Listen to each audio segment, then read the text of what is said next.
Suuqa waxa aad ii geliseen iga daaya, dadka aan la hadlayo way isgaranayaan. Aynu kala xishoonno aniga wax kasta oo igu soo gudboonaado.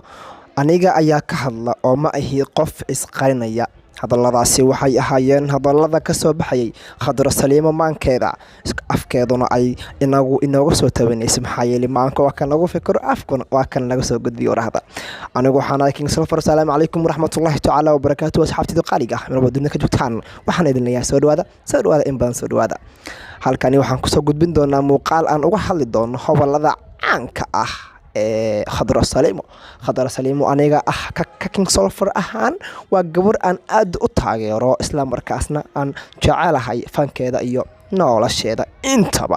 Maxaa yeelay anigu aad bay u kooban yihiin fanaaniinta aan taageero.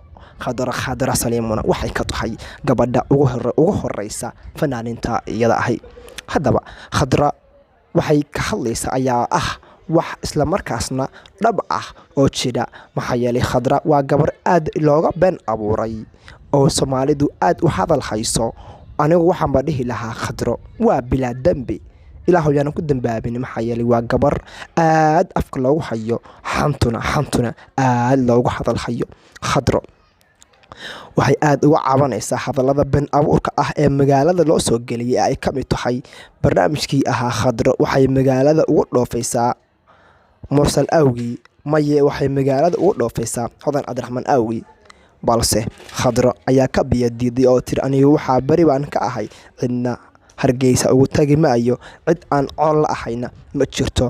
Bal iska daay haddii ay jirtana aniga ma ahi qof afkiisa la hayo ama afka la hayo, oo waxaan ahay qof social media caanka ah oo ka soo hadla. Maxaa yeelay barteeda Instagram-ka waxay ka mid tahay fanaaniinta ugu caansan, ugu followers-ka badan ama ugu dadka badan.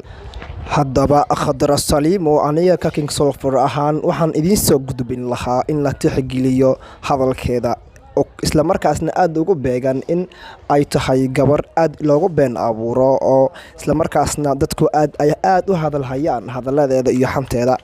Qofka haddii uu isagu ka hadlayo shakhsigiisa ama shakhsi ahaantiisa oo isagoo ku leeyahay anigu idaa oo bannaanka iga mar, waxa aad u qurux badan in aad adiga bannaankaaga ka marto.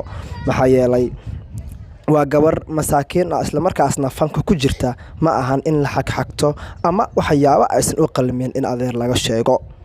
Waayahay halkani waad halka aad ugu barateen runta iyo xanta mararka qaar. Bal waayahay xanta iska dhaafne runta aan ku socono. Waayahay aniga ka King Solfar ahaan waxaan idiin soo gudbin lahaa bulshada channelkayga ku xiran, aan u soo gudbin lahaa qaasatan in aad gabadha iyada banaankeeda ka martaan. Waxaad iga daawanaysaan King Solfar Media. Waxaan idinkaga tagayaa nabadee.